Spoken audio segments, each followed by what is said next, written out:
Hello students, we continue with chapter 10 circles part 3.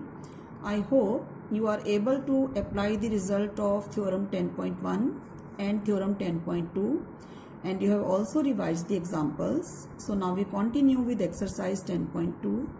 Question number 4. Prove that tangents drawn at the ends of a diameter of a circle are parallel. Look at the figure. We have a circle with center O, AB is the diameter, PQ and RS are tangents touching the circle at A and B. We want to prove that tangents are parallel or PQ parallel to RS. So very simple, here AB is the diameter, O a radius and PQ is tangent, so angle 1 is 90 by theorem 10.1.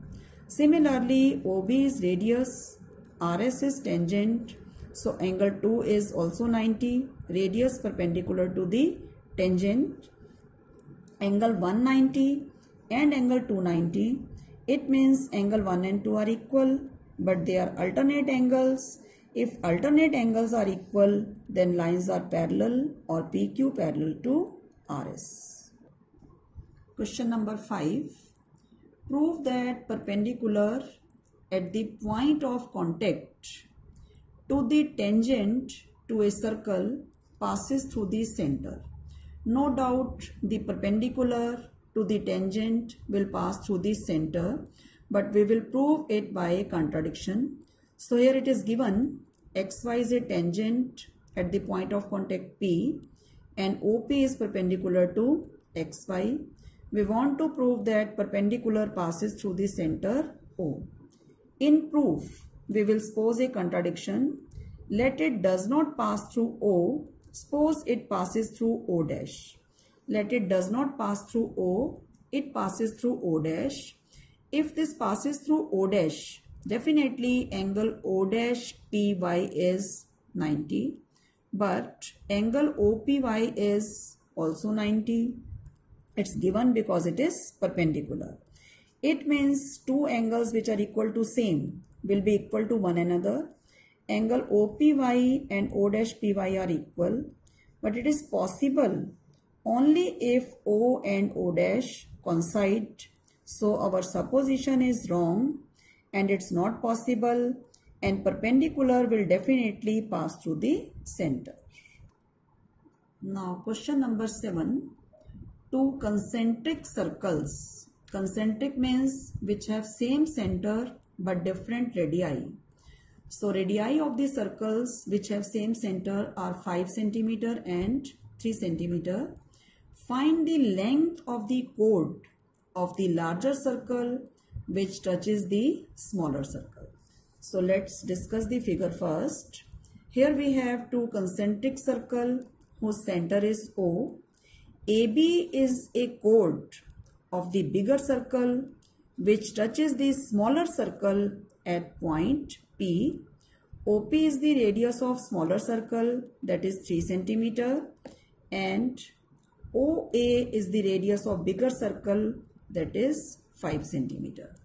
So we have OP as 3 cm, OA as 5 cm. If we look at the smaller circle, AB is a tangent touching at point P. So OP is perpendicular to AB and we can use Pythagoras theorem in right triangle OAP. By Pythagoras theorem, AP is 4 cm. Now OP is perpendicular to AP and AP and PB are equal. What is this result? AP and PB are equal. You have done in class 9. Perpendicular from center bisects the chord. OP is perpendicular. AB is a chord of the bigger circle. So AP and PB are equal, that is 4 cm, and AB will be 8 cm. Now question number 8. A quadrilateral ABCD is circumscribing a circle touching the circle at P, Q, R and S. First you must know the meaning of circumscribe and inscribe. Circumscribe means outside the circle and inscribe means inside the circle.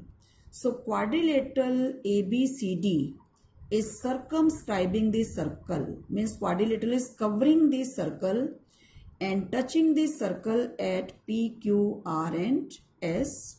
We have to prove that AB plus CD is equal to AD plus BC. We start with left hand side, AB plus CD. AB can be written as AP plus PB and CD can be written as CR plus DR. Now you look at the figure. AP and AS, tangents from A, they are equal. BP and BQ, tangents from B, again they are equal. CR and CQ, tangents from C, they are equal. DR and DS, tangents from D, they are equal. So DR will be replaced by DS, CR will be replaced by CQ, AP will be replaced by AS, and PB will be replaced by BQ, and we can get the required result. Look now, AP and AS equal, PB and BQ equal, CR and CQ equal, DR and DS are equal, tangents from external point. So AP is equal to AS, PB is equal to BQ, CR is equal to CQ, DR is equal to DS. Now AS plus DS will be combined, BQ plus CQ will be combined. If we look from the figure, AS plus DS is AD and BQ plus CQ is BC. So AB plus CD is equal to AD plus BC, hence it is proved. Now question number 11 is totally based on question number 8. Prove that parallelogram circumscribing a circle is a rhombus. So ABCD is a parallelogram that is circumscribing the circle, touching it at P, Q, R and S. First we recall the property when a parallelogram can be a rhombus. In a parallelogram, opposite sides are equal, and in a rhombus, all sides are equal. So when the adjacent sides of a parallelogram are equal, then it will be a rhombus. Now in the previous question, we have discussed AB plus CD is equal to AD plus BC. For this question, up to this point, proof is same as was in question number 8. Now ABCD is a parallelogram. So AB and CD are equal, AD and BC are equal, opposite sides of parallelogram. Now in place of CD we will write AB and in place of BC we will write AD. So twice AB is equal to twice AD, or AB is equal to AD, and these are the adjacent sides of parallelogram ABCD. When adjacent sides of a parallelogram are equal, then it will be a rhombus. So I hope you are able to understand the question. In your homework, you will revise theorem, questions of exercise 10.2 which we have discussed, and try the remaining questions. Thank you.